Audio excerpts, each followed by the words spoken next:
What is going on, everybody? Welcome back to another episode of the KindaFunny Xcast, your home for all things Xbox here at KindaFunny.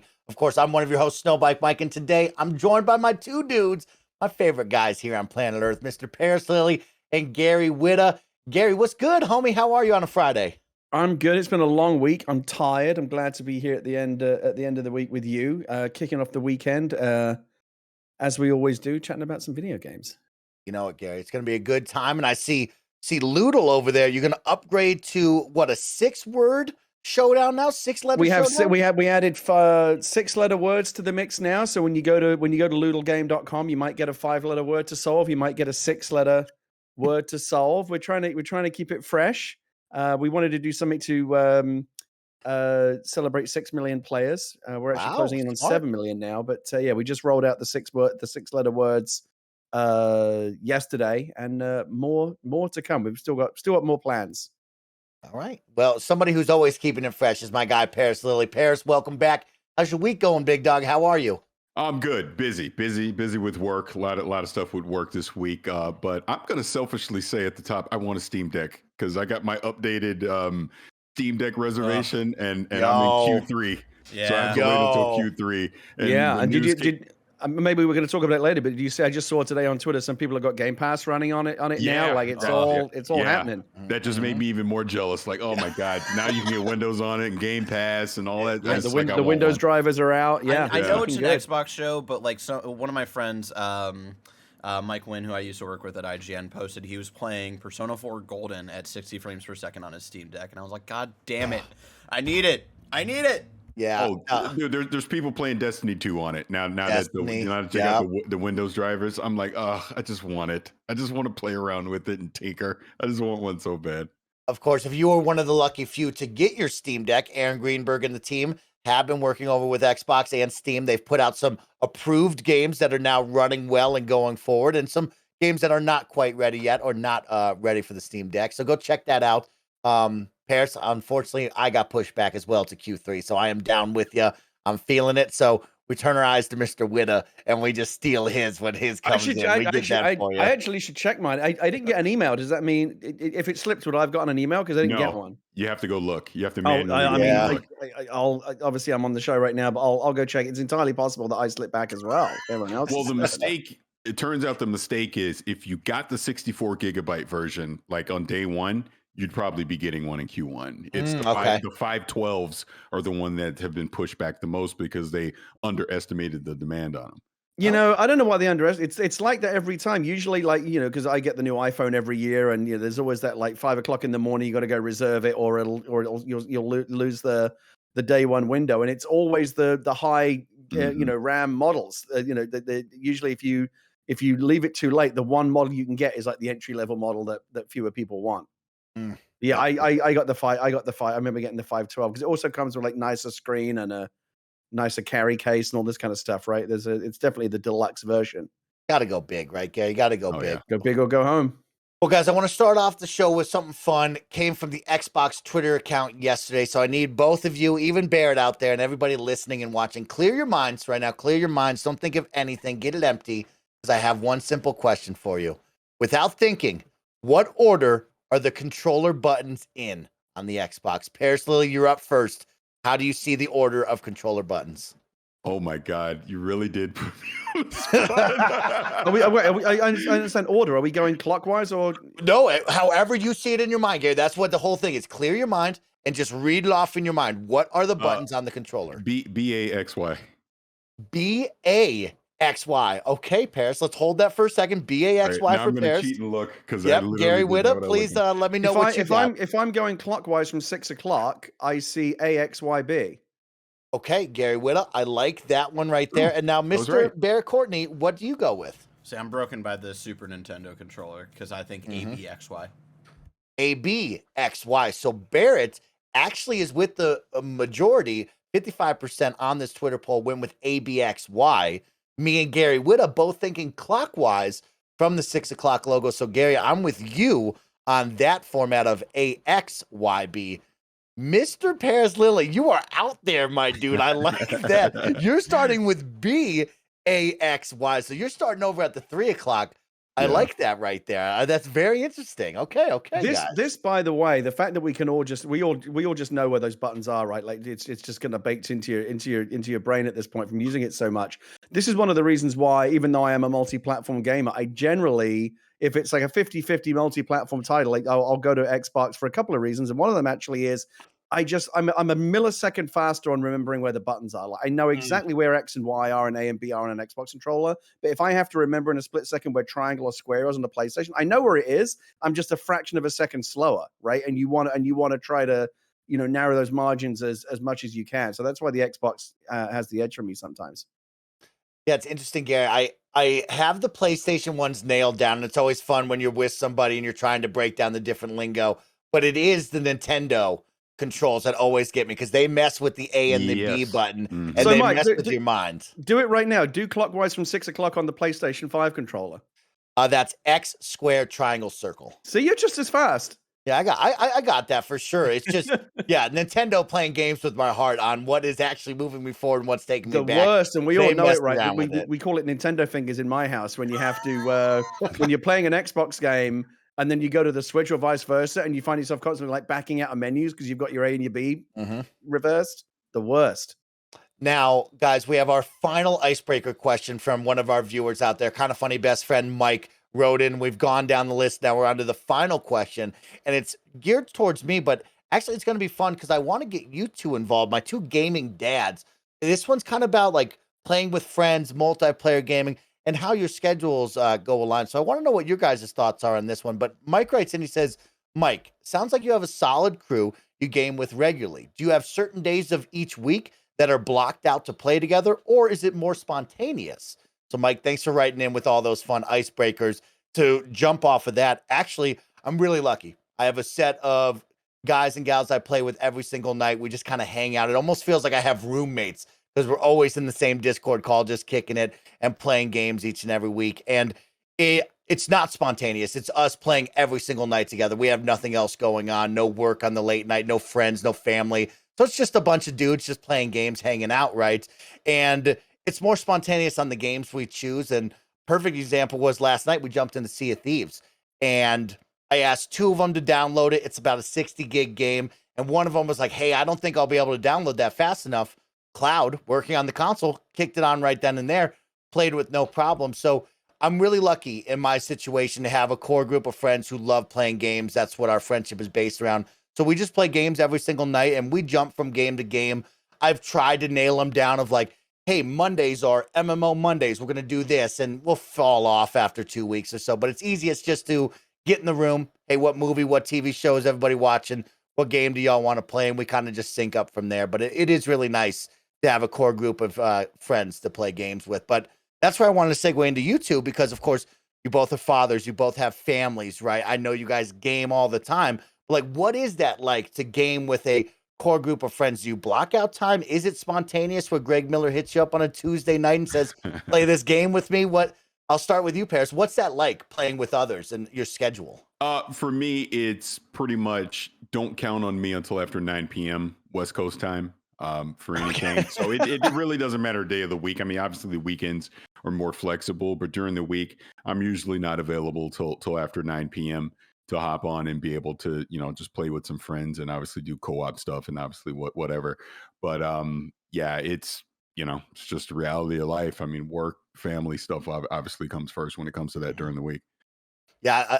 The 9 p.m. every night, that's my favorite part right there. Paris has just like, here's the time you can hit me up after. And actually, Paris, saw a lot of great comments about you and like, man, Paris has like such an incredible schedule. How does he do this? What is he doing? Like people are trying to break down how does Superman do what he does? And I was laughing, having a good time. So it is cool to hear that. It's like I tell people all the time, you sacrifice sleep. That's the only way. Mm-hmm. I mean, it's literally the only way because obviously I have a full-time job already that I have to do. And then, like I said, family stuff. I got kids that are in sports.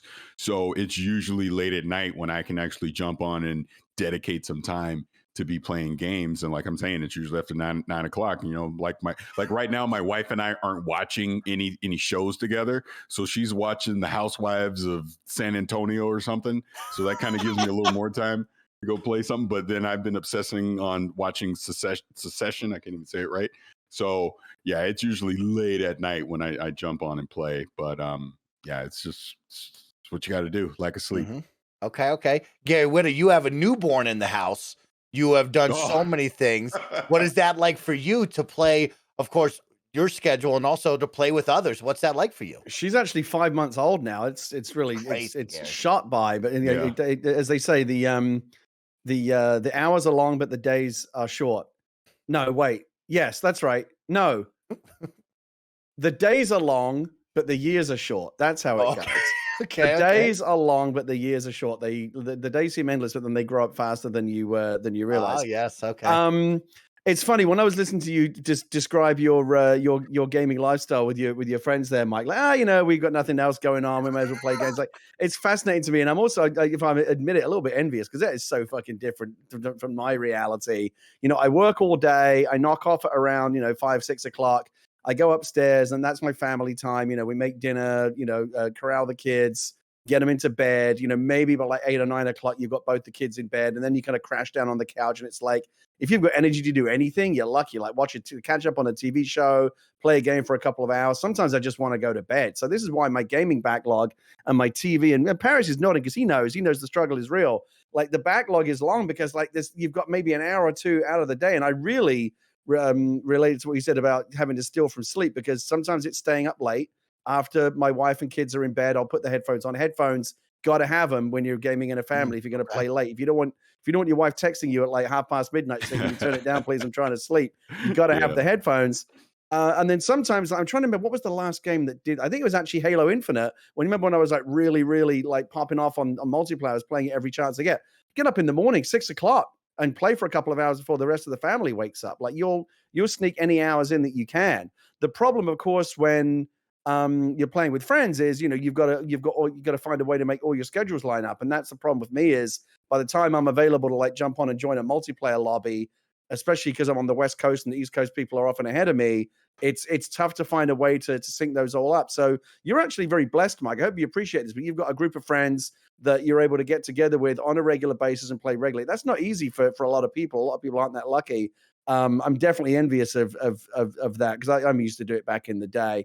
But of course, when I was doing it, multiplayer was crap, right? I remember having a couple of hours to play Gears of War with some friends, and we spent most of that in the lobby watching the fucking wheel spin around trying to connect into a game. Now that multiplayer is much better and we've got these gig connections and everything's great, the problem is I've got too much else going on to actually, to find the time to play the game. So you find the time where and when you can, but it really is like Paris says. You've got it's a really good analogy. You've literally got to steal time. There's only so many hours in the day. A certain number of those are just like, again, it's work, family, things that you can't steal from. The only thing left is fucking sleep. You got to steal from that. It's all you've got left. You got to steal from your own time.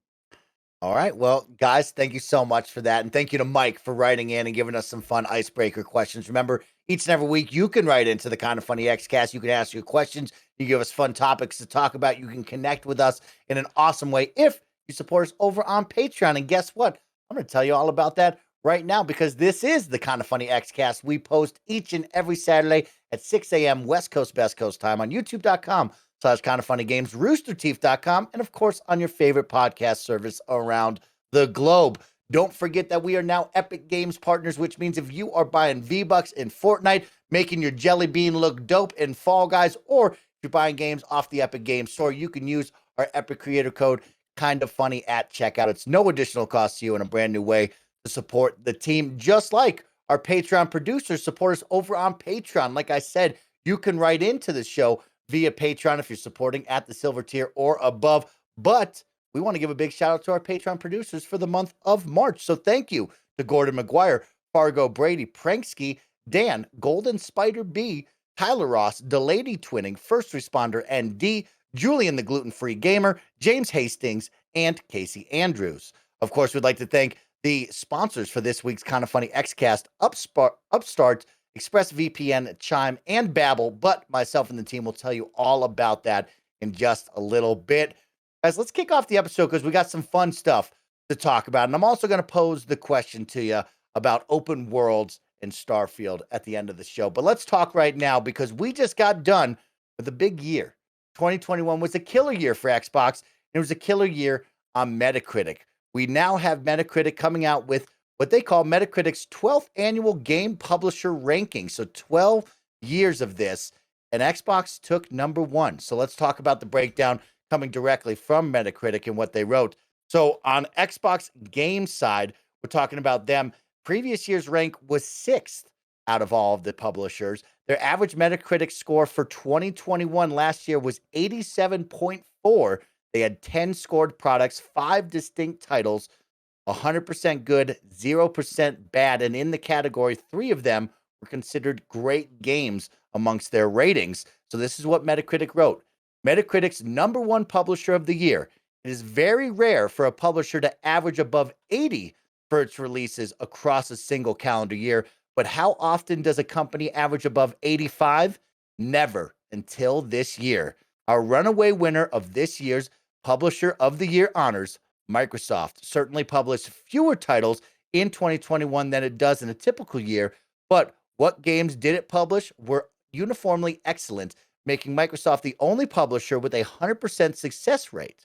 3 different titles scored 90 or higher, also tops among all publishers. The latest Forza Horizon Racer, a sequel to Psychonauts, and the Xbox Series X version of Microsoft Flight Simulator.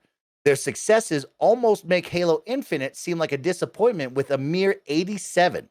Can Microsoft maintain its quality control once Activision Blizzard is welcome into the fold? Stay tuned.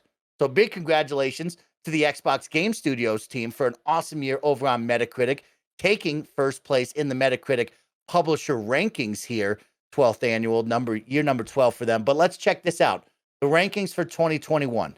Number one, of course, Microsoft and Xbox Game Studios, 87.4. Last year, they were in 6th place. Number 2, Sony with 81.3. Number 3, Humble Games, 80.9. Number 4, Activision Blizzard at 80.6. Bethesda Softworks at number 5 at 80.2. Capcom at number 6 at 80.6. And Bandai Namco at 7 at 78.5. Guys, let's first off celebrate the awesome year, should say the back half of the year we had with Xbox Game Studio. You see that the publisher rankings, number one on Metacritic. What does that make you feel like, personally, to have some great games to end the year and for a whole calendar year? Paris, you're muted. Oh, didn't realize I was muted. Sorry about that.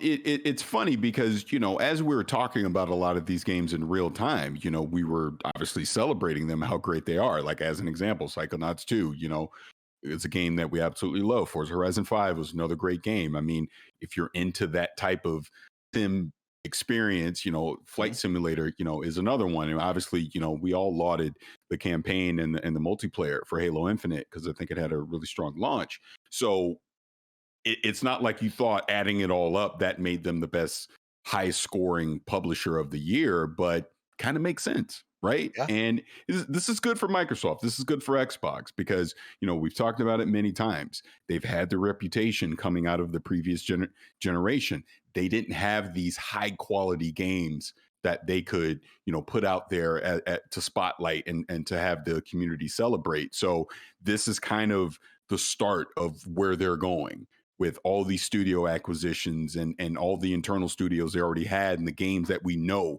are coming here in the next couple of years. So again, if you're an Xbox gamer, I think it's pretty exciting. And you should be excited to see that you had all those quality games in 2021. And then we know what's coming here in the near future as well. So it's setting the bar, it's setting the expectation like, okay, this is what I want to see moving forward from Xbox Game Studios, right? I want to see these quality AAA experiences coming from you, and they delivered in 2021, and obviously we'll see what they deliver in 2022 and beyond. Gary Whitta, he talks about excitement. He talks about a great year. Now we look at this year, 2022.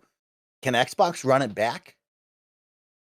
Well, we'll find out soon enough, but I think the signs are good. Again, those Metacritic numbers, obviously, an indication that Microsoft just had a very, very good year, an uncommonly good year. Some of it's a little bit luck, right? A bunch of these, like Halo was supposed to be last year, right? That would have split their numbers. Although, as you pointed out, that was actually one of their lower ranking titles. But between Flight Simulator, which obviously is just an astonishing achievement, and Forza, which is cleaned up, and Halo and Age of Empires. They just had a very, very good year, and I'm sure champagne corks are popping at Microsoft. And again, as much as we try to stay out of it, I'm sure it did rustle some jimmies in kind of the console war areas of the internet.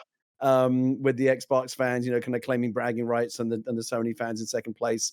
I'm sure making some very cogent arguments about why those numbers are invalid and Sony's in fact the best, and on it goes. You got to feed that beast, right? So no, they had a tremendous year, and it's a good question to ask about, like, can they maintain that momentum, because they are now going into a year that is defined by these major acquisitions, right? Bethesda and Activision Blizzard back to back. Everyone was already asking the question, what are these major studios going to look like under Microsoft's stewardship? Major existing franchises like Call of Duty, major new franchises like Starfield. All eyes were on Microsoft already, but the fact that they're coming off a banner year in terms of delivering really, really quality games, is just kind of just magnifies that attention on them going forward.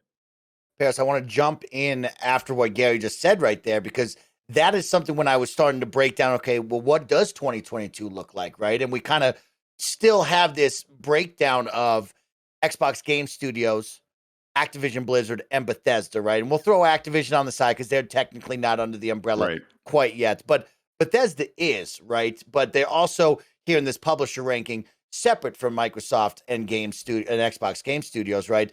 And when I looked at the Xbox Game Studios proper that we broke down, those 15 studios, this year kind of looks bleak from that side, right? It looks like we are going to be carried by Starfield, hopefully Redfall, that was, touted for the summer, but we don't know where it's at. We have maybe kind of rumors of Forza Motorsport 8. We don't know what's happening with Hellblade 2 and that release date yet. And it seems like everything else is 2023 and beyond. Do we still put a feather in the cap if Bethesda wins this all next year, let's say? Or what happens with Xbox Game Studios proper here without any big titles on the way? Well, I think it brings up a question that, I've seen talked a lot, this week on social media. And, it was because PlayStation did a state of play, even though it was only 20 minutes long. Should Microsoft or should Xbox be doing more kind of, direct type events throughout the year to keep people updated on the things that they're working on? Or do you hold it all until whatever the quote unquote E3 event is going to be and just put it all out at once? I am personally in the camp of I'd rather them have regular communication about the things that they're working on to kind of let people set the expectations of the year of what we're going to get from Xbox Game Studios. I actually think they did at this point last year, I think they did a way better job than they're doing this year as far as communicating about games. Because, I mean, let's be honest. The only games that we know we're getting this year right now are Redfall and Starfield. Forza is a maybe. That's a rumor. We don't know anything else. I mean, we're knowing getting Tunic. They're going to partner with certain people on indie titles. Like obviously Stalker 2 games like Replaced are probably going to get delayed out of this year due to what's happening with Russia and Ukraine. But I want to know. I want to be able to set again, this is an Xbox show. So talking as an Xbox gamer, I want to know what can I expect to play from Xbox Game Studios this year. And I really shouldn't have to wait until May or June to kind of know what's going to happen if you really don't have anything the first half of the year. So I wish that communication was a little better. I'm hopeful that, okay, even though it's not been what I personally expect, maybe in June, we do get this big blowout and we find out there's a couple surprise titles that they have not talked about that we are going to get along with Starfield and Redfall. Maybe Forza Motorsport really does come out this year. That obviously would be another feather in their cap as well. But I think overall, we talk about it a lot. If Redfall and Starfield are the only games that wind up coming out this year, that's okay, because we are still in a pandemic. I don't want to sell that short, that game development is very hard right now. We're seeing delays all over the place. We now got, the Ukraine-Russia thing, which is developing, which is stopping a lot of game development, in Eastern Europe right now. So we have to be mindful of that and understand that, the world isn't the world that it was 3 years ago because of everything with the pandemic. So if those are only 2 games that come out, so be it.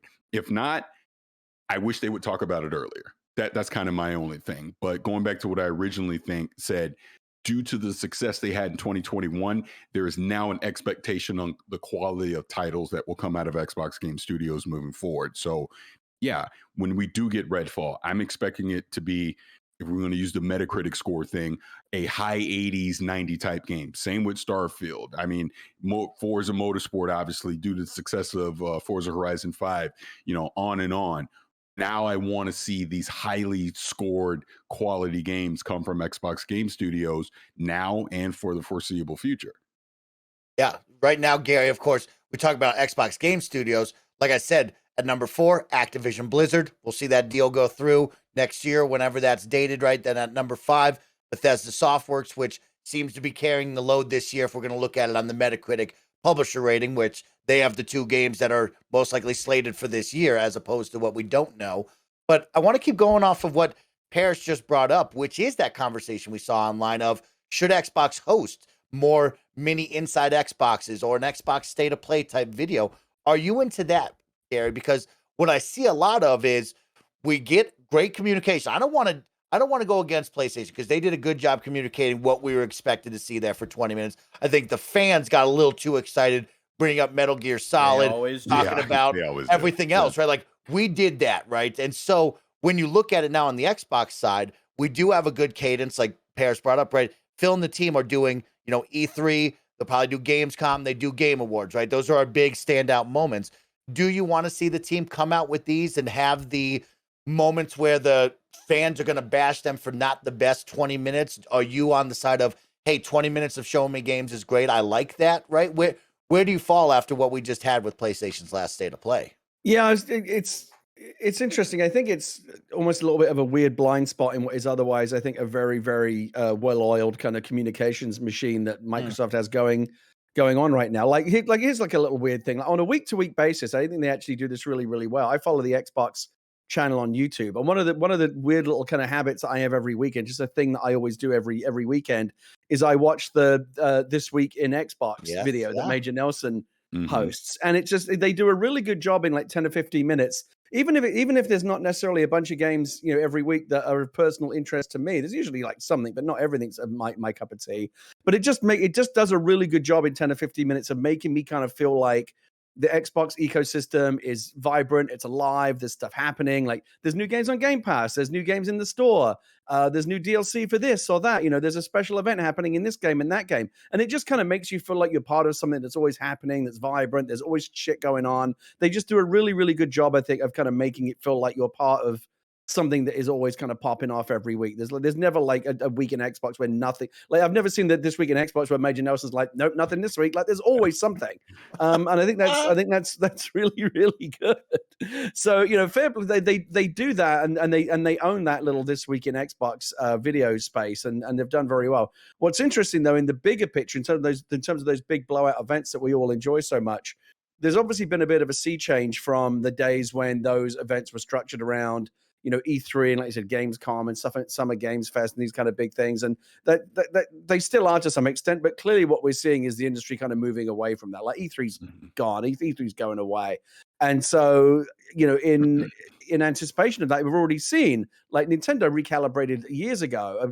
They don't really care about what's happening at E3. They just do their directs, and they do them on their own schedule. And, they've created a culture, a sense of, like, anytime Nintendo says, "Oh, there's going to be a direct tomorrow," everyone sits, "Oh my god, the direct!" And everyone kind of like, gets up and watches it live. And we're always, it's like a little mini Christmas morning every time Nintendo does a direct. Sony, to some extent, has created a similar atmosphere with State of Play. When they say State of Play, we all pay attention. Now, it obviously depends on, from event to event. Like, is it a good, like this most recent State of Play I thought was quite underwhelming. The most recent Nintendo Direct was very good, but I've seen that flipped as well. Nintendo's done underwhelming directs, so they're not always going to be bangers, but at least they do them. There's a sense that, like, Nintendo could drop a direct or Sony could drop a State of Play at any time, and so there's always that sense of, like, anticipation, like, oh, it's been a while since a State of Play, might there be a new one soon? And they've done a good job with that. Microsoft doesn't really have that anymore. Like, they had that kind of inside Xbox brand, but they never really used it.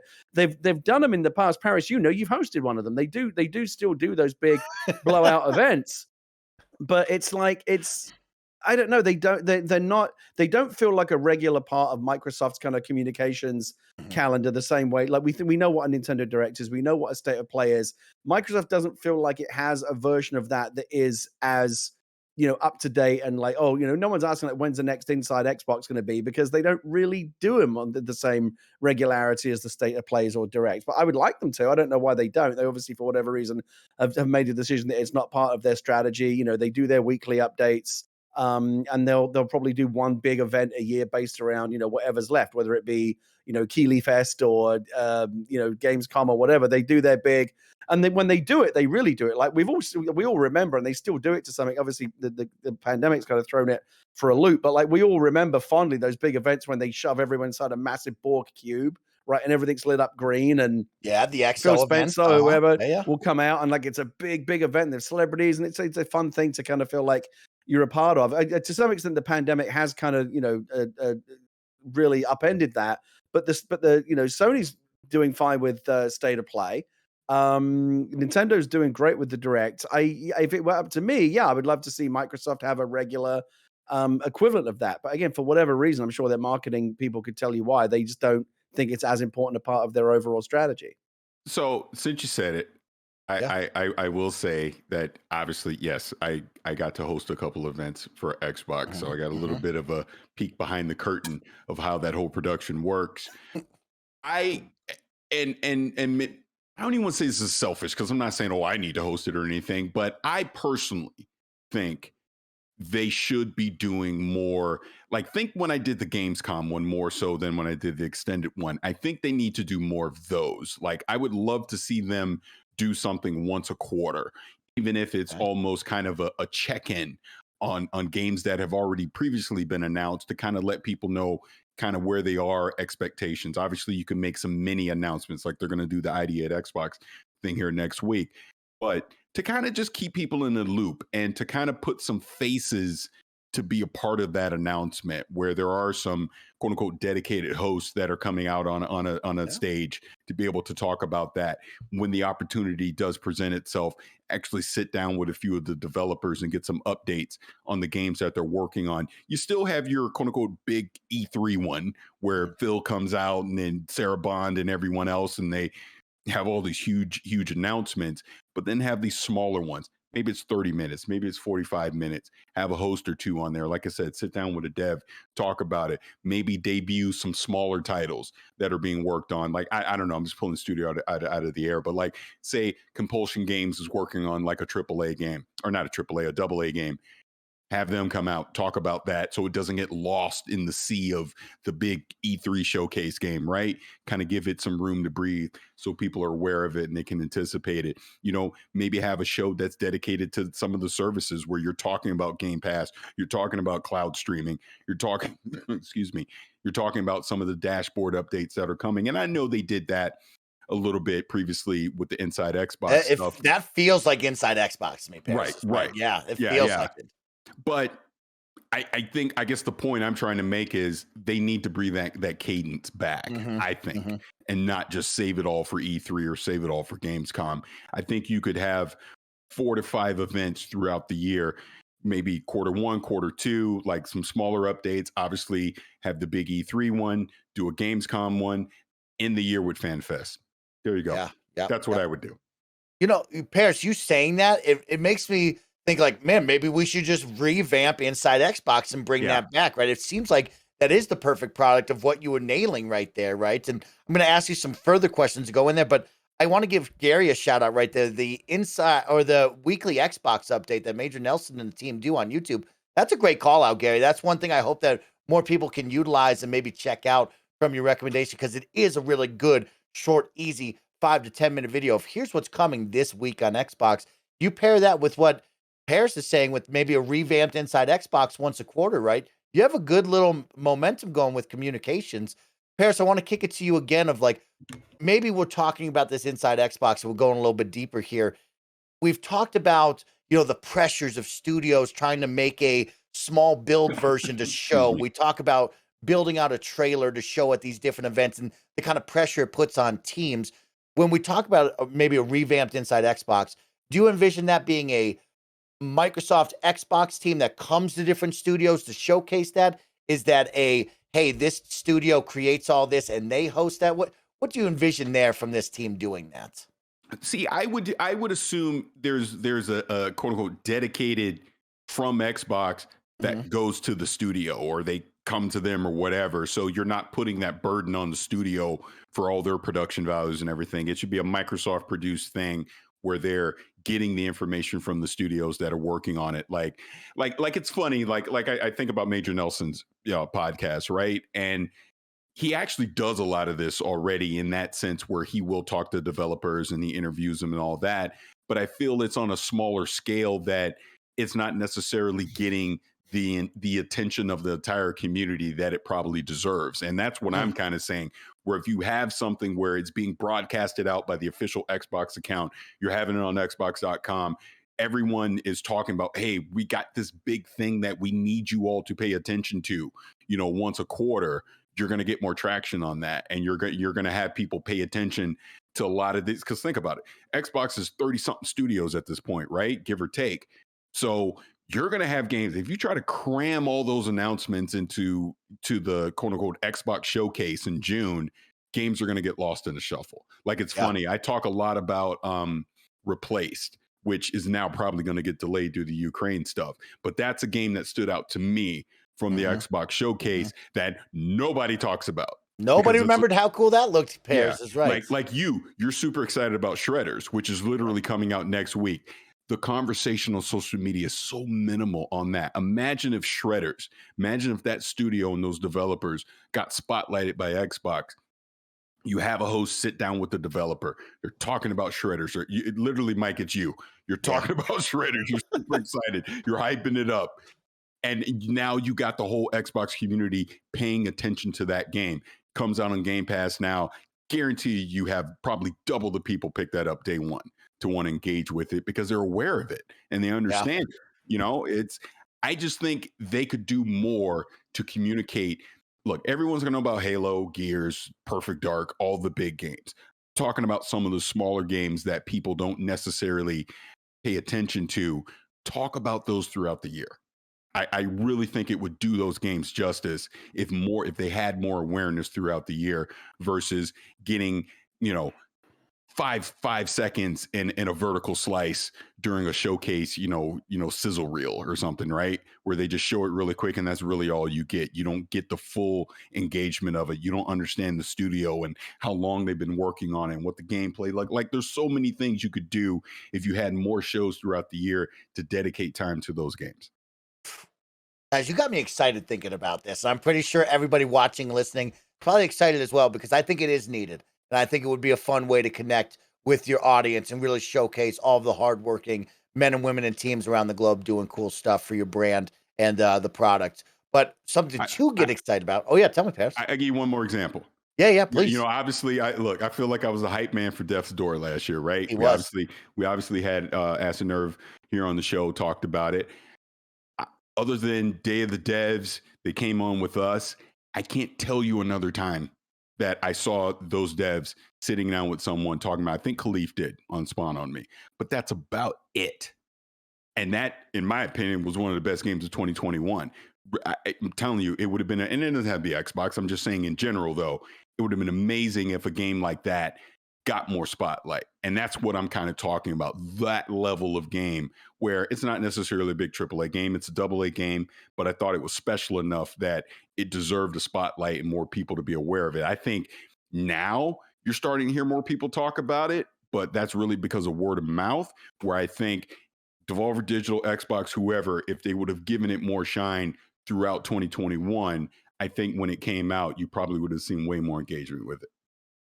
I like that, Paris. And, going off of that, of course, to be excited, you mentioned it earlier. Next week, we have our second ID at Xbox showcase returning to Twitch right now. Remember, last year we did that. Friend of the show, Blind Gamer Steve, got to host that. And so this will be a ton of fun. We're back again to showcase indies over on Xbox. That's going to be on Twitch. So you guys can tune into that Wednesday, March 16th at 10 a.m. Pacific Standard Time for all of you out there. So make sure to check that out. ID at Xbox returning for year number 2 of a cool showcase right there. But let's take a word from our sponsors, and we'll return right back to the show after this. Shout out to Babbel for sponsoring this episode. There's nothing worse than traveling abroad and looking like an idiot because you didn't bother to learn the slightest bit of the country's language. That's why Greg Miller has been using a little Babbel to learn French to speak to Genevieve. Babbel is the addictively fun, fast, and easy language learning app that has sold more than 10 million subscriptions. Babbel's 15-minute lessons make it the perfect way to learn a new language on the go. Other language learning apps use AI for their lesson plans, but Babbel lessons were created by over 100 language experts. Their teaching method has been scientifically proven to be effective, and you can choose from 14 different languages like Spanish, French, Italian, and German. Plus, Babbel's speech recognition technology helps you to improve your pronunciation and accent, which has been helping Greg Miller be able to communicate with Jen's extended family. Right now, when you purchase a 3-month Babbel subscription, you'll get an additional 3 months free. That's 6 months for the price of 3. Just go to babbel.com and use promo code KindaFunny. That's BABBEL.com. Code KindaFunny. Babbel, language for life. And shout out to Chime. Kick off 2022 with a better checking account with no monthly fees, no overdraft fees, no foreign transaction fees, and no service fees. Get all of that and then some with Chime, an award-winning app and debit card. They've also got over 60,000 fee-free in-network ATMs all over the place, like at most Walgreens, 7-Elevens, or CVS's. You can access your money when you need it, where you need it. Make your first good decision of the new year and join over 10 million people using Chime. Sign up takes only 2 minutes and doesn't affect your credit score. Get started at chime.com/KFgames. That's chime.com/KFgames. Banking services provided by a debit card issued by the Bancorp Bank or Stride Bank NA, members FDIC. Get fee-free transactions at any MoneyPass ATM in a 7-Eleven location and at any Allpoint or Visa Plus Alliance ATM. Otherwise, out-of-network ATM withdrawal fees may apply. Sometimes pay anyone instant transfers can be delayed. The recipient must use a valid debit card or be a Chime member to claim funds. Chime.com/KFgames. Shout out to ExpressVPN for sponsoring this episode. If you've ever been on the bus or the train with someone who's taking a phone call on speaker, you know that everyone who can hear them now knows a bunch of their private business. Using the internet without ExpressVPN is basically the same thing, so don't be that person. Did you know your ISP knows every single website you visit, and then they can sell that information to ad companies and tech giants who can use that data to target you? Well, ExpressVPN creates a secure, encrypted tunnel between your device and the internet, so people can't peep in on your online activity. The best part of it is how easy it is to use. You just fire up the ExpressVPN app and click a button on any device. I've been using this forever. KindaFunny's been staying safe on the internet with ExpressVPN, and they're right. It could not be easier to use. Secure your online activity today at expressvpn.com/KindaFunny and get an extra 3 months of ExpressVPN free. That's expressvpn.com/KindaFunny. expressvpn.com/KindaFunny. Shout out to Upstart. If you've got multiple credit card balances each month and are getting by just paying the minimums, barely making a dent into your credit card debt, it can be pretty dang discouraging. Upstart can help you pay off your existing debt quickly so you can feel like you're finally getting ahead. Whether you're paying off credit cards, consolidating high interest debt, or funding personal expenses, over 500,000 people have used Upstart to get one fixed monthly payment. Upstart knows that you are more than just your credit score and is expanding access to affordable credit. Unlike other lenders, Upstart considers your income and current employment to find you a smarter rate for your loan. With a 5-minute rate check, you can see your rate upfront for loans between $1,000 and $50,000 and receive your funds as fast as 1 business day after accepting your loan. Find out how Upstart can lower your monthly payments today when you go to upstart.com/KindaFunny. That's upstart.com/KindaFunny. Don't forget to use the URL to let them know that we sent you. Loan amounts will be determined based on your credit, income, and certain other information provided in your loan application. Go to upstart.com/KindaFunny. Guys, welcome back. We're having fun. We got the energy going right now, which I really, really appreciate. I want to take a pause before we get to where I might want to go, but let's talk about this because you two were on social media today, yesterday, talking about toxicity in gaming and just bringing some positivity to the world. And this was one that we couldn't talk about last week due to the info coming from Halo. But let's talk about Phil Spencer's message for gamers out there after he received the Lifetime Achievement Award. So this is coming from IGN.com by Kat Bailey, who got to do the interview after the award ceremony. So it goes like this. Speaking with IGN after his DICE Lifetime Achievement Award acceptance speech, Spencer directly addressed the gaming community, urging them to respect creators above all else. The quote reads like this: "Keep playing, keep using your voice, understand the power of creativity, the power of community. And the other thing I would just say is, let's respect creators. I think it's very often that creations can be kind of weaponized and used in battles between platforms and other things. I look at everybody who is brave enough to create something, put it out there, have their peers, the industry, players play and analyze and talk about what they do. And let's just celebrate the fact that so many great games are coming out from so many creators and realize that's such a foundation for where this industry is going to go." End quote. Guys, it's been a wild one on social media. It's actually really interesting being a part of this industry, joining KindaFunny a couple years ago compared to my normal 9 to 5 up on the mountain, where it was, hey, we're just having fun talking about games. Everybody's excited. You start to lean into social media and see what this looks like. There's a lot of back and forth. There's a lot of bashing. There's a lot of arguments, a lot of discourse, as my good friend Barrett would tell me every single day, happening online. Guys, is this message resonating with you? And how can it resonate with gamers all around the globe when we talk about positivity and, respecting the creators that create all of these games we get to play? I'll kick it to you first, Paris. Oh, so you want me to go first? So Yeah. Obviously, I'm on social media. I see those stuff all the time, and I try to throw my comments in there. And Phil Spencer was spot on with everything that he's saying. It's and just being frank and just being honest on here for anyone that's listening.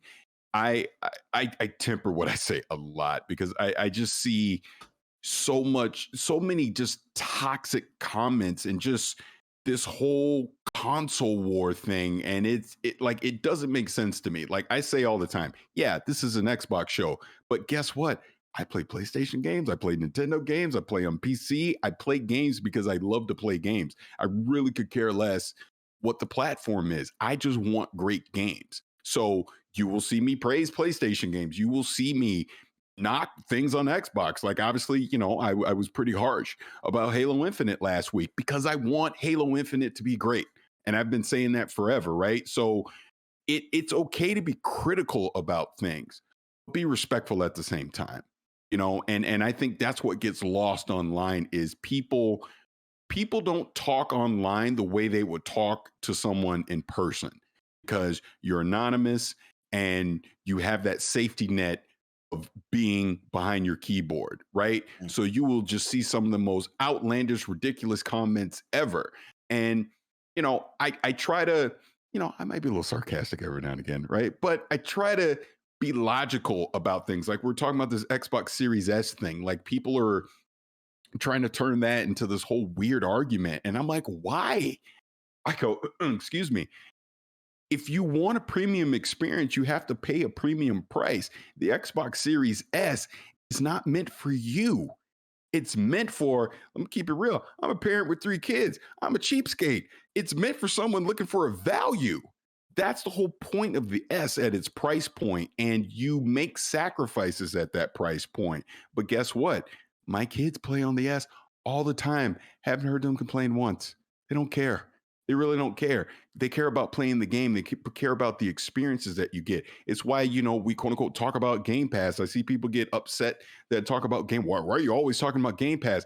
Because it's a good freaking deal. That's why. And again, I'm a cheapskate. It's a great value. You see all these games that you get, for the monthly subscription. Why wouldn't I talk about it? Because as a parent, you're looking for the best deal all the time. You don't even have to be a parent. Just being a person that doesn't want to just frivolously throw your money away, you're going to look for a value. So that's why we talk about these things. That's why we talk about, some of the great services that Xbox is providing, cloud gaming, how that's kind of transforming the way that we're, engaging with our games, things like that, because it's cool, not because, some silly console war thing. So it's like you lose so much arguing about nonsense. And that's what I see online a lot. We argue about nonsense so much. And that's Phil Spencer's message. It's like, enjoy this hobby, man. Enjoy it. It's freaking great. That's why we're all here. Because we all at some point picked up a controller, start playing a game, and fell in love with the hobby. But instead, you see so many people that just want to argue about it when it makes no sense to me, because there's nothing to argue about. It's your money, it's your time, it's your choice. Do it however you want. I will never, ever worry about what game Gary or Mike is playing. Want to know why? Because it doesn't affect me. Unless we're supposed to play together and be like, damn, why aren't you playing this game? Because we're supposed to play together. But other than that, why would I care what games that Gary enjoys? Shouldn't matter to me. I'm going to play the games that I enjoy. He's going to play the games that he enjoys on the platform that you want to play them on. And that's Phil Spencer's message. I know everyone sees him as the head of Xbox, so everything has to be slanted toward Xbox. If you listen to what he's saying go enjoy games, period, point blank. I don't care where you play them. I just want you to go enjoy them. And let's stop all this nonsense that we see online. Gary Whitta, I know you're going to echo a lot of what Paris just said, but you also bring in a different perspective because you are a creator, Gary. You've put creations out into the world, and you're also a man that, I trust and I love being around, and you always speak honestly, you speak bluntly, you speak with candor, and you aren't afraid to shut down that toxicity around you and check people. What is that like from both sides? Of course, similar to what Paris just said for yourself, but also like, what is it like as a creator to see all that online about maybe your creation and how they weaponize that back and forth amongst each other?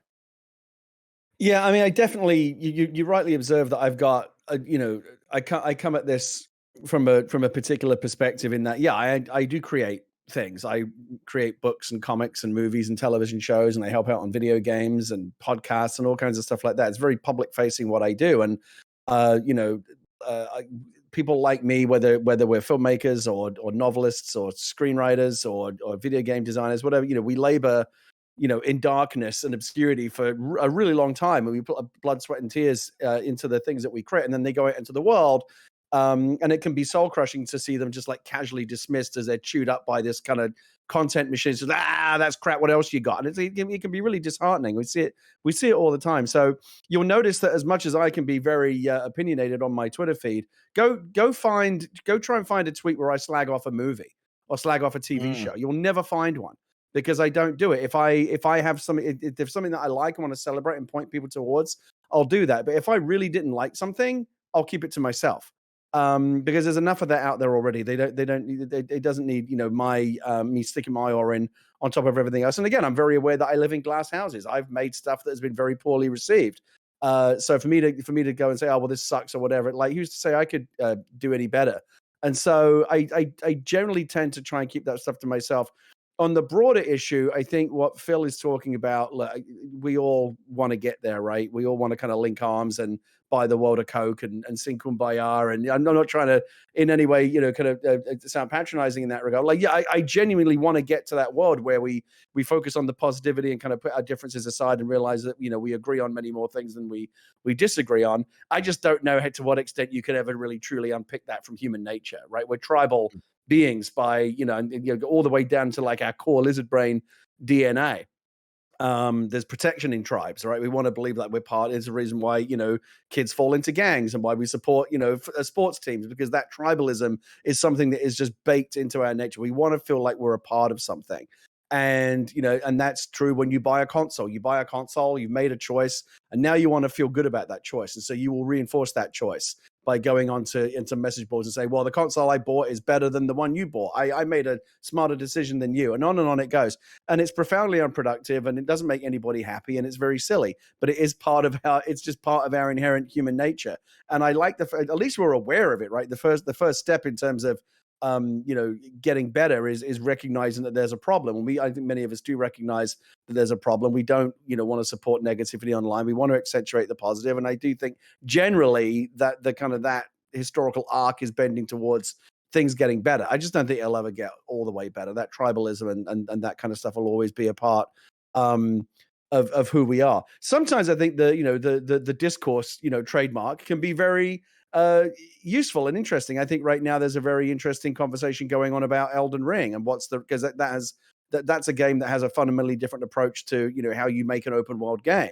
And I've seen some really, really interesting conversations online about what kind of open world games people prefer. I don't know if you saw the screenshot that somebody mocked up that was like Elden Ring if it was made by Ubisoft. Yeah. And the screen was just plastered with all this hand-holding stuff of like maps and waypoints and quest logs. And it actually looked shitty. And it made me think, oh yeah, like maybe that actually is a really shitty way to do an open world game. And Elden Ring's approach where they just kind of drop you into the world and say, figure it out. Like get the notebook out. Like we're not going to help you. You're going to have to find your way through this world. We're not going to hold your hand. That's not everyone's cup of tea, but I'm so glad that Elden Ring is out there trying to do it in a different way from what has become the very, very formulaic, all of these games, whether they be Horizon or the Ubisoft games that we see, they all have the map, the quest log, the checkboxes, the waypoints, the compass headings. And many of these games and these open world games have become so over decorated that I think what Elden Ring has done is really kind of stirred the pot in terms of inspiring a conversation about how that can be done differently.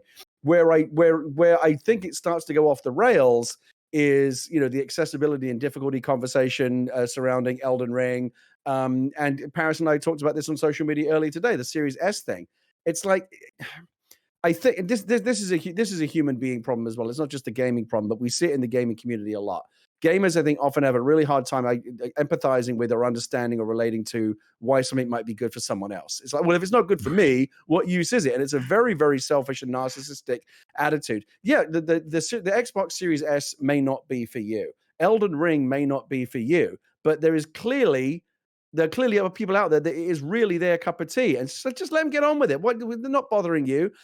On a wider thing, I get really annoyed. Everyone gets into a whole conversation about, oh, is it right? Should you put pineapple on pizza? You know what you should do? Whatever you fucking want to do. If you like pineapple on pizza, have it. If you don't yuck someone else's nums. Just let them eat pizza the way they want to do it and mind your own fucking business. Why does it have to be a right or wrong way to do everything? We're all different. Just live and let live, and let people get on with doing things the way that they want to do them.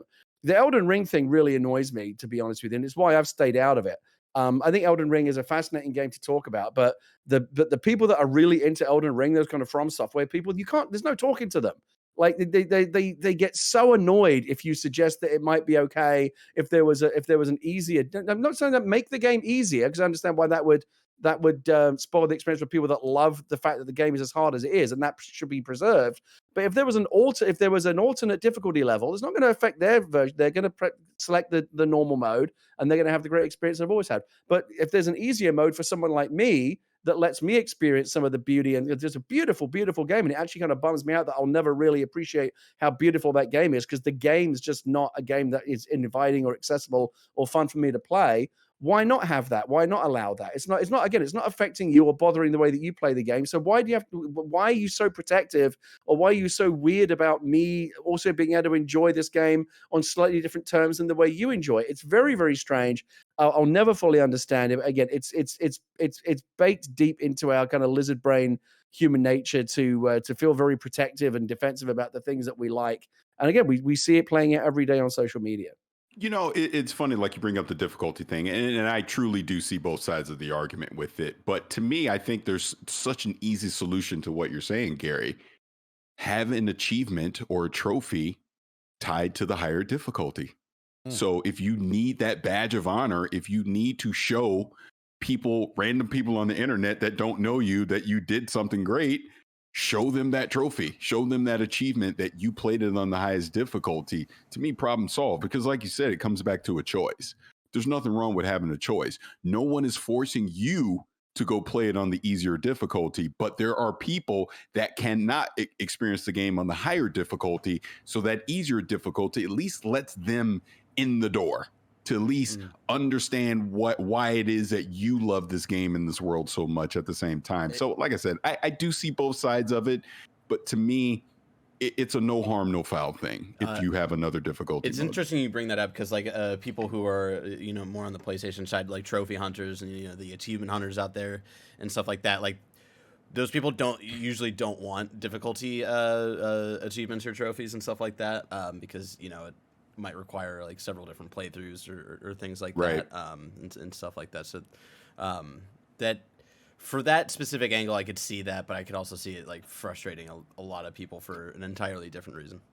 Hey, suck it, Greg Miller. Go get your platinum trophy and have to play it again. That's what I say. But I don't want to play New Game Plus in Elden Ring to get the platinum, Paris. You know what? I appreciate you both standing up and bringing some positivity and giving me a great Gary rant. I think everybody sometimes need a quick Gary. I'm going to check you right now, and I appreciate. I'm not even that like bent out of shape over it. I just. But there's where I do get a little bit bent out of shape is I think that, again, to go back to Elden Ring, and this is again I think a symptom of a broader problem, is that gatekeeping is part of this issue. In the same bullshit that leads 8-year-old boys to say, oh, there's no girls allowed in this treehouse. Like that maybe when you're 8-year-old that's okay, but when you're a fucking grown ass man, like you should not be saying like to a woman gamer, oh, you're an Elden Ring fan, name 50 bosses that you've beat or whatever. Fuck off. Like now you've got me started, Mike. I got you started. I'm trying to slow you down. I think again specifically with Elden Ring, because it is those From Software games are so very specifically difficult and inaccessible to many gamers, that is a badge of honor for gamers who do enjoy those games and can access them and can engage with them and can beat them. That there's a sense that if you in any way broaden that tent, even an early, again, no one's talking about the compromising experience that you're having, but adding an easier difficulty level, which is a separate experience of the game for other people. It's simply by letting those people in to engage with the game at an easier difficulty level. I think there's a lot of people that kind of feel like in some way their specialness or their experience has been diluted, and it's bullshit, but it's how some people think about these experiences. Yeah. Gary, it's very good to have you speak about all this and bring that kind of, thought to the light for myself and for everybody out there. I think it's a conversation that we need to have. And it is awesome to see people like Phil Spencer giving these kind of quotes and like getting that out to the broader audience of like, hey, I'm up here and I'm thinking this way. I would hope that you would at least consider it and think about it as well. That's a big deal right there. So shout out to Phil for that one. I do want to piggyback off the Elden Ring, but I'm going to try to segue it into a different vibe right now because I want to talk about Elden Ring and open world and how they did that with their design, because IGN put out a 10 best open world games. And I want to kind of go down this list with you because there's one question I have of like, where's the Xbox games on this? But also we can then parlay it into, so what does Starfield need to do to be the next best open world game? And so let's see if we can take some of the mechanics, some of the things that we love from these different open world games on their top 10 and see how maybe Todd Howard and the team might put it into their upcoming game, Starfield. So let's go down the list really quick, guys. And of course, we can stop on each one and talk about the certain things you like. Number 1, you have Marvel's Spider-Man Miles Morales, or number 10, I should say. I'm going from top to bottom. Guys, Marvel's Miles Morales, do you like that open world being on the top 10? What were some of your favorite parts about that if you played it? Oh, I played it. I absolutely loved it. I think I didn't see the top 10 list, so I don't know if Spider-Man is higher up the list, but just kind of combining those two open worlds in together, absolutely loved it. Like you just had that freedom of being Spider-Man and just swinging through the city. And obviously you go to different points of interest and crimes and things that, of that nature that you would do. But yeah, it was fantastic. I mean, hell, I would like it to be even bigger than it already was. You know what I mean? So I think Insomniac did an amazing job. And for the record, the original Marvel Spider-Man is not on the top list. 10. But I would make the argument as Miles Morales of like the way that they kind of improved navigating like smaller things that you do in that open world of like using the app to find crimes and stuff like that. Like I think they learned a lot in publishing Marvel Spider-Man, and like you could already see the wheels turning in them as developers of like, how do we make this even more engaging, make this maybe a little easier in like trying to 100% it and things like that. So yeah, a big one for me when I think of Miles Morales in particular is the setting and the time, right? We went back to Christmas and winter New York, which I really, really love. I think the setting goes so far to see the white snow on the ground, to see the Christmas lights, to be running around kind of a dirty and like wet city. I think another one for me, of course, is the playground, Paris. You talked about it, right? That playground of being Miles and how you can swing around the traversal. The moment-to-moment gameplay is really special with what Insomniac did. And of course, it never hurts to pair it up with a super hot superhero that everybody loves, right? I mean, that's just a win-win for everyone. Number 9, game that just came out, Horizon Forbidden West. Now, I didn't really play this that much. Gary, did you jump into Horizon Forbidden West at all? It's my wife's game to play. She plays it. I watch her play it. But both in that case, and I just want to go back to Spider-Man real quick. I would have cheated it actually and just put Spider-Man stroke Miles Morales and kind of squeeze them both in together, because they're both almost identical expressions of the same approach to open world, and they both do it very, very well. And this is an opportunity for me to talk about what I think is just like a good general yardstick of what makes a good open world game is how much time can you spend in that world without even engaging in the core gameplay, just being in the world. And that is something that, and I've got my own thoughts about that. And there's one game in particular that I imagine is way higher up on the list. We'll talk about it when we get to it. I think it's the game that does it better than any other. But Spider-Man and Miles Morales both do it very, very, very well. There's a fast travel system in that game. I hardly ever used it because it's more fun just to swing around the city. How many games can you think of where it's like, no, I actually rather would just like take the long way around because it's just fun to do. Most games you're so happy to have fast travel, right? Because the actual traversal and getting from one place to another is a chore. In Spider-Man, it's not a chore. It's a delight. You're doing all these amazing gymnastic combos and flips off the city. No one's ever done the Spider-Man swinging mechanic better than Insomniac. The city looks amazing. And like, I remember when, because Leah and I both platinumed it, and I would watch Leah play. And it's like okay, I've done enough side quests now. I'm going to go do a story mission. The story mission's on the other side of the city. But it took her all day to get there because every 30 seconds there's like another crime or a random event. Oh no, I got to go do it. Like I can't just go by. Spider-Man's got to respond to the crimes. And like you would say like, oh, I'm going to go do the next main story mission. But like you still spend the next 3 hours fucking around because the game's constantly saying, what about this? What about this? What about this? And you just keep stopping off and doing things. They do it brilliantly. And we've had less exposure to Horizon so far because Leah's only we've had it obviously for less time and we've had limited time to play it. But one of the things that I've seen from her playing, and one of the things I've certainly seen from other players who have got many, many more hours in, is they've said a similar thing. Like somebody I think mentioned the other day, I've got like 25 hours in Horizon and I've been engaged the whole time and I've barely touched the main story because there's always just exploring the world and discovering areas and finding little things to do, whether it be a major side quest or just grabbing collectibles or whatever it may be. Just living in the world and being in the world. I say this about Mass Effect all the time, which isn't necessarily an open world game, but for me, that's what I love about Mass Effect is not so much specific memories of playing the game, but memories of like being in that place. Like my happy memories of Mass Effect are akin to the memories I have about like a great vacation to Hawaii that I took. So I went to that place and it was an amazing place to spend time. And when I think about the best open world games, those are the kind of feelings that those best games evoke for me. Paris, I know you played this, right? And when I think of Horizon, of course, I think robot dinosaurs.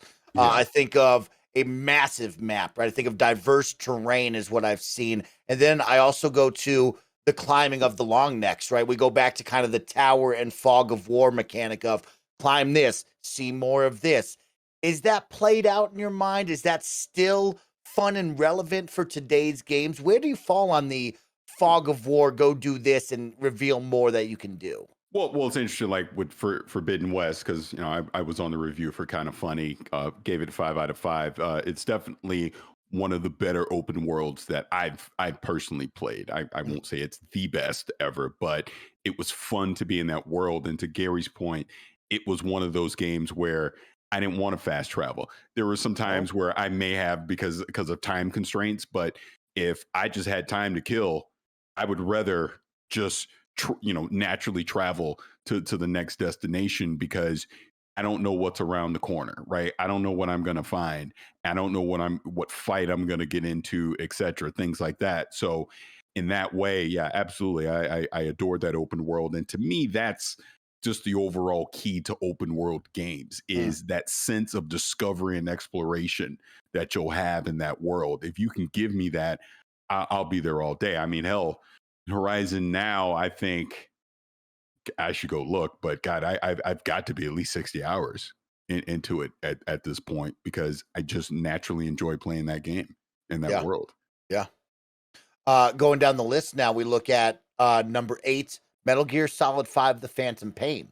This is a game that I've been playing, really enjoying, and I think the cool part for me is it is a different quote unquote open world game than the ones that we've previously listed, the ones on the list, right? Because the open world structure is different and the moment-to-moment gameplay is different than just running around this world and finding new areas. I think what it brings to the table is this just incredible sense of you can do it your way, right? In a really special way of go approach this base this way, different way the next time.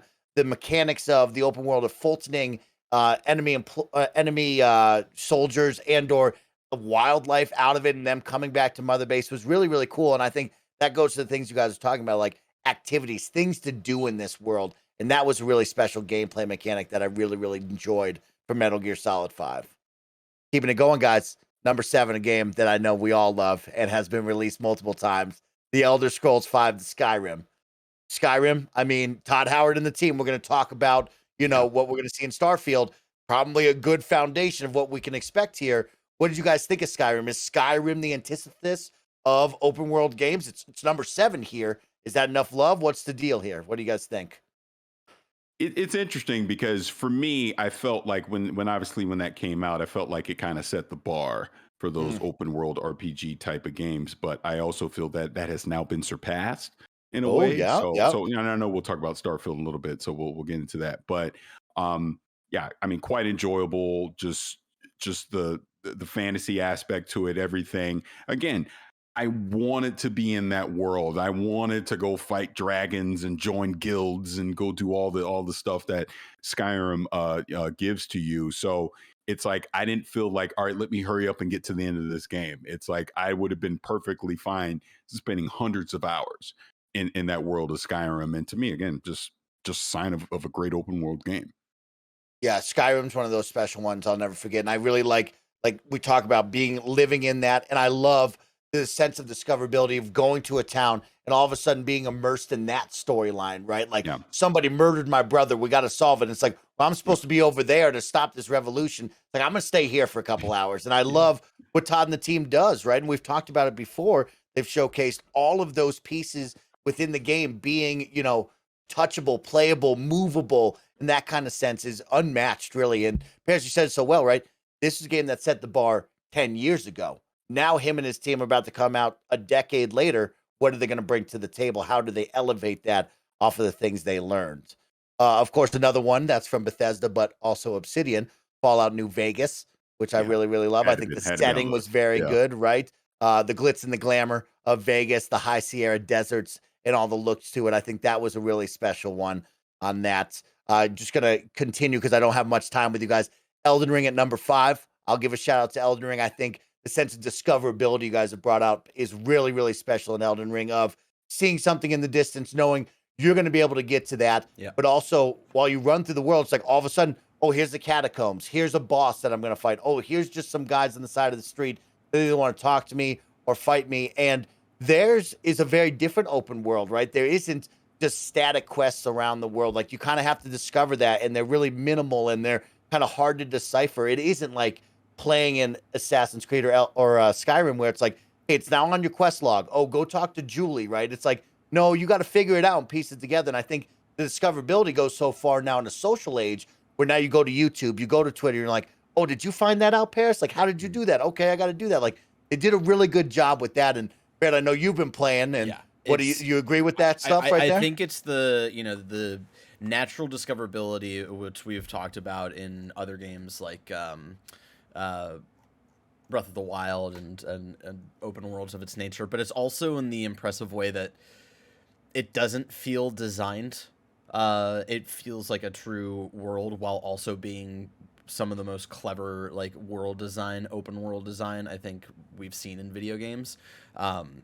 And it feels kind of just like a natural world. There's lore around why certain enemies are in a certain area, and there's background to that where it's not like, oh, here's enemy camp here because this is the enemy of the game and here's their camp. Why is it here? Who cares? This is the enemy camp. There's so much behind it that just feels very natural, and in that becomes very immersive in this world. The lands between. Which honestly is probably one of the most impressive things we've seen since Breath of the Wild. Going down the list, 4 and 3, both Rockstar games, Red Dead Redemption 2 and Grand Theft Auto 5, killer open world games.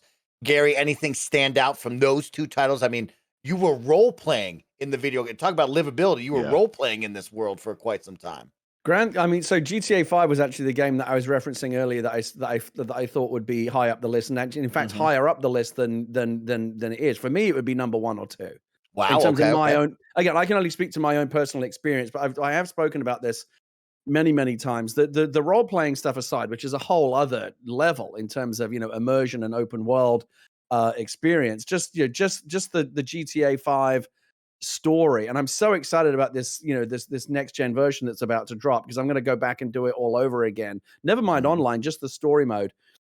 When I talked about earlier about like how long can you spend in a game without really engaging in the even just side quests, just pottering around, just like doing stuff. I remember spending like a couple of hours in GTA 5 just doing yoga. Like just stupid shit that you could do, like play tennis, play golf, just drive around and just feel like you're in this living world. I remember standing like on the street corner, and it was obviously Los Santos, but you know how it's very much kind of like one-to-one with LA, standing like on the corner of like Sunset Boulevard, and I can't remember the name of the cross street, but it's a place where if you know LA, you know exactly where that's supposed to be. Just standing there and watching the traffic go by and watching people walk by me and just feeling like I'm in this world, like this is a living place, and I'm a person in it, and just marveling at what an incredible sense of place and an immersion that they had created. Like I can spend hours just walking around Los Santos and feeling like I'm a part of this real place, and there's very few games that get me to that level. Number 2, The Witcher 3 Wild Hunt, which I think does a really good job at activities, things to do, the wow factor of discoverability, and also then of course writing. Oh yeah, writing. Yeah, there you go. Good call out. I would say if like just in the side quests themselves, I think it's probably one of the best written open world games. And then of course number 1, everybody talks about, and I'm currently experiencing for the first time over on twitch.tv/KindaFunnyGames. Shameless plug, you can go tune in. Legend of Zelda: Breath of the Wild.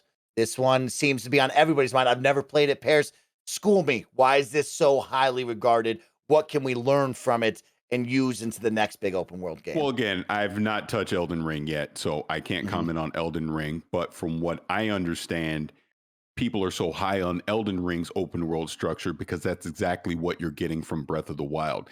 They don't necessarily hold your hand and inundate you, if I can say that correctly, with a bunch of stuff on the UI, trying to, like I said, hold your hand on where to go next.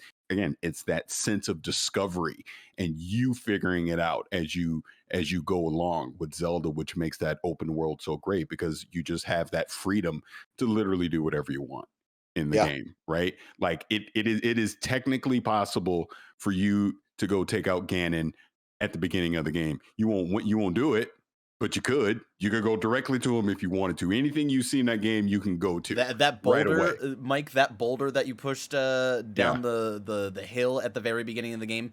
People have brought that boulder to the final Ganon boss to fight Ganon with. Like just the possibilities with its physics engine are just incredible and insane. So that's why, like with Breath of the Wild 2 coming, people are losing their minds if that really does come this year, because everyone's hyping up Elden Ring right now as the game of the year, but if Breath of the Wild 2 drops, it's going to have some competition for sure. That, by the way, I think that's another really good example or another good metric for how robust or how strong the open world aspect of a game is. The fact that like Skyrim's a good example of this. Breath of the Wild's another good one. It's like years later, you'll still see like you'll be like flipping through Polygon or Kotaku or whatever. There'll be some story about some players done some crazy shit in Breath of the Wild that you didn't even know was possible, because people are still like in that world exploring it and pushing at the edges and exploring what's possible with the physics and stuff like that. It's just absolutely amazing. Just real quick, because it wasn't on the list and I'm surprised. Maybe MMOs are considered part of a separate category, but they're open world games, and I've got to give a shout out for World of Warcraft. I knew you would. You've got to do it. I mean, I spent years of my life, I fucking poured down the toilet playing that goddamn game with my guild. I don't regret a minute of it. It's some of the greatest, most fondest gaming memories of my entire life was spent in Azeroth, just not just necessarily questing or going on raids, but just being in that world, just sitting at the Lion's Pride Inn in Stormwind, having a beer, or like poking around the forest and discovering things. And again, just feel, or taking like a griffin ride from one end of the map to the other and just feeling like, what's over here? Let's poke around over here. And just, again, just feeling like it's a world that has endless possibilities to explore. Again, I think that WoW, and there are other I think if MMOs are included, there would have been other MMOs on that list as well. They obviously consider it a separate list, but you when you're talking about the best open world experiences, you've got to be talking about stuff like World of Warcraft. Yeah, and so that is IGN's best 10 open world games. Don't get me out of me and the panel here. We're just going off of their list, but we can use that list to have two questions right now. I got a short question, and then I want to talk about Starfield. So what I noticed on that list was there was really no Xbox games. Sure, you can count it Bethesda now that they bought them, but I didn't see any Xbox games. And so then I racked my brain and said, man, what are some open world Xbox games? I tried to go down the list, right? I think a lot of people will bring up Sunset Overdrive, kind of old now, so I put that on the side. I moved forward. Of course, we just got done with Forza Horizon 5 out in Mexico. Thought that was great. Halo Infinite is semi-open world now, so that's an interesting conversation. Sea of Thieves, we've talked to Rare many of times. Their Sea of Thieves open world is pretty killer. Minecraft, Outer Worlds are all conversation pieces. But what I wanted to bring to you guys right here was we're looking ahead now. This year, Starfield is dated with Todd and the team. What can they learn? We just talked about some big factors that make a good and bad open world. What do you guys think we'll see in this NASA punk themed open world? Is it going to be a true one giant map? Do you imagine No Man's Skying, like kind of flying from planet to planet, landing and getting smaller map chunks like Outer Worlds? Let's talk about just like the setting itself. Do you anticipate one planet or multiple planets? I think it'll be multiple planets. I actually talked about this on social media a few weeks ago about Starfield. Because I think it was all people talking about Elden Ring, the open world and all that. But my point on Starfield was I want this epic sci-fi just universe that I'm discovering planets. I'm able to just have this freedom to literally go wherever I want. And I think the big thing about it is, like, when we talk about Breath of the Wild, we talk about Elden Ring, I don't want Starfield to hold my hand. And it was interesting because a lot of people in the comments going, well, the track record with Fallout and Skyrim from Bethesda is you should probably expect the same with Starfield. I hope that's not the case. I hope they go against the grain on that. And not that those are bad experiences, because if that turns out to be, and it's a great game, it's a great game. But my point is, I do want to see Todd Howard and those guys take a risk and do something different with Starfield. I want it to have this epic feel to it, right? And like I said, the sense of discovery and freedom to just go do whatever I want and literally traverse the universe of whatever Starfield is going to be, land on these strange planets, go to these new cities and areas that are undiscovered, or even if they are populated, right? Because I know they've done some concept art on a few cities and things that we'll be able to go to. But I want it to feel epic in nature. I want it to feel like I get in my ship and I just go wherever I want. I don't know if you saw the end of Star Trek 6, The Undiscovered Country. I want that ending where they just tell Sulu, all right, just go to the star this way, and you just go. Second star to the right and straight onto a morning. Yeah. Wait, it wasn't Sulu, because Sulu was on the Excelsior. God, I'm a nerd. I even know that. But you get my point. I just want that. I want to be able to do whatever I want in the game. So I really hope that's what we get from Starfield, and I hope we get to see it soon. Yeah, I always think about Jack Sparrow at the end of Pirates of the Caribbean saying, "Bring me that horizon." Right? Yeah. It's that same vibe. Like let's find out what's over that hill. And games that can promise that, I think, are amazing. And I think Starfield, you've got to believe that Starfield's going to be epic in scope. Like the people that made the Fallout games and the Elder Scrolls games, the next game in that pantheon, which it clearly is positioned to be, is not going to be small. I think it's going to be epic in scope. I'm genuinely excited about it. Those kind of, whether it be like, Star Citizen or No Man's Sky or Elite Dangerous, these games that just, where you can just get lost inside the immensity of that universe. I think those are the games that always kind of have me coming back for more. And I really, really want to believe that Starfield is going to be that. And I'll be interested to see if it does anything different. There's a popular meme, kind of a joke going around right now in the wake of Elden Ring that I'm sure you've all seen or heard, kind of the imaginary scene of the lead producer or the project lead on a game coming in on a Monday morning, assembling the team and saying, "So I've been playing Elden Ring," and everyone going, "Oh fucking hell, like that, what does this mean?" Because it really is one of those games that fundamentally makes you think about, man, maybe there is a different way to kind of make these games. I joked about it earlier, but that mock-up screenshot I thought was really kind of like popped a light bulb for me in terms of, oh man, yeah, maybe these games do hold your hand too much, and the quest logs, and every 30 seconds, the player character saying, maybe I should move that rock over there to find out what's underneath it. And these games have become so handholdy. The Elden Ring is like, fuck all that. Like, I'm just going to dump you into the world and you go figure it out. And I do think that given that Elden Ring has captured the public imagination to the extent that it has, it's going to clean up all the Game of the Year awards at the end of the year, I'm fairly certain. And it's selling so many copies, and it's just taken all the oxygen out of the room, that there's no way that it doesn't end up creating a really big ripple effect in the way that future games are designed. Whether it be Starfield, which is obviously very deep into its development cycle, or something that people are just kind of sketching out on a napkin today, Elden Ring you're going to see like echoes of Elden Ring in games for years to come. That's my prediction. Yeah. I love that sense, like you guys were talking about. We've talked about like these lived in worlds, and I'm so excited to go, let's just say, from planet to planet and experience like, this lived in world of different areas, different factions that we're talking about. But I also want to have that feeling, that sense of like isolation and being alone and danger and threat of going to different areas. And maybe it's uncharted. Maybe it's just me alone on that and kind of feeling like, oh man, what's going on?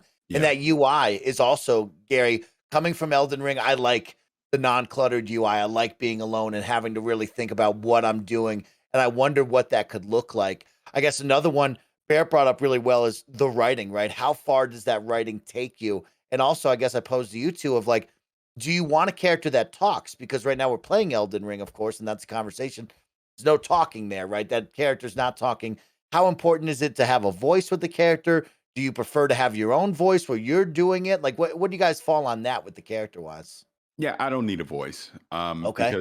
Because it's assuming it is an RPG custom created character, and it's me. So I don't need someone speaking for me. That's where I, quote unquote, live the RPG fantasy and make up in my own mind on what my character would be saying as he's interacting, with these NPCs, throughout the world. So no, I don't need to speak. Like Witcher 3 is obviously different because Geralt is an established character from the books and all that. So of course he would talk, but RPG like that, no, I don't need that in Starfield. I would be surprised if they didn't do it, especially with like how big of a moment and reveal that was leading up to the release of Fallout 4, right? It was like your character is gonna like be voice acted and all this stuff.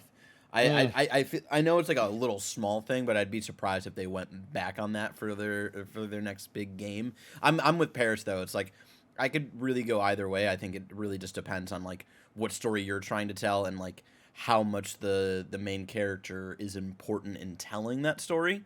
Like Link has famously never talked, right? But they do a lot to make me connect with Link, even though he never talks.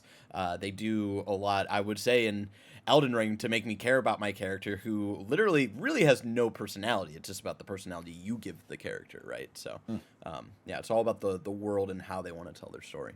I think it really, really depends on the game. It's, for example, for something like Spider-Man, it's appropriate, right? Peter Parker talks a lot. That's who he is, right? He's constantly running his mouth. So when you're playing the Spider-Man games, he's constantly providing a run and commentary, even in the middle of a fist fight. Like he's constantly got like rattling off one-liners, and that's part of the fun.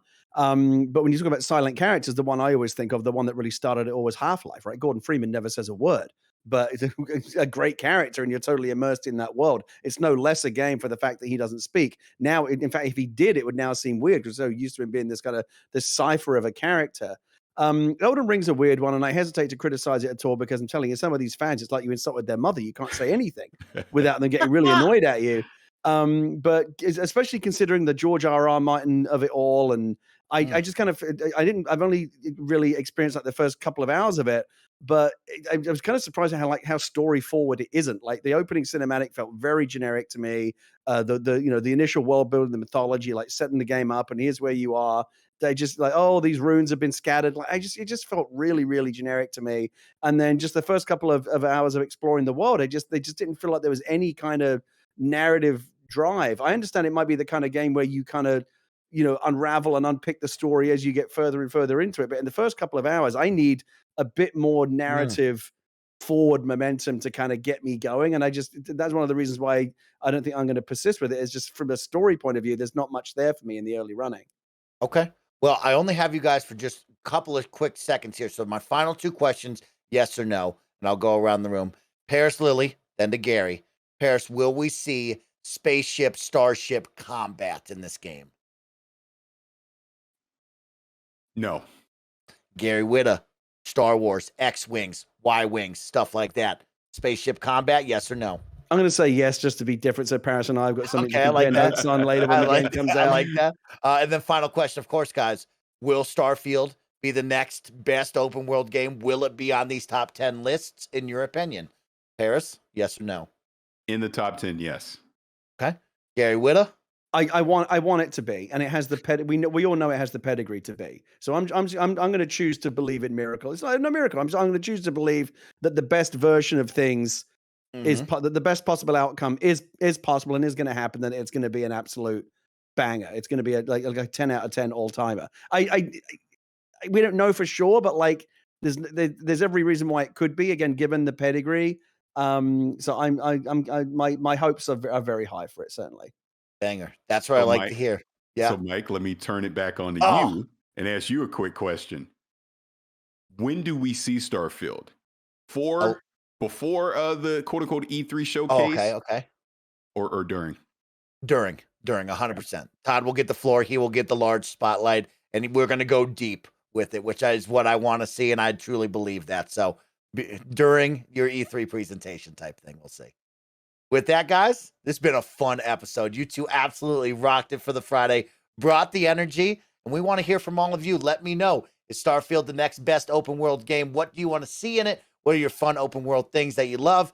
And most importantly, thank you for watching and listening. Thanks for enjoying another Friday afternoon with these two incredible dudes, myself and Baird on the 1s and 2s. With that, be good to one another. Say something nice to somebody, make them smile, and play some video games. Peace.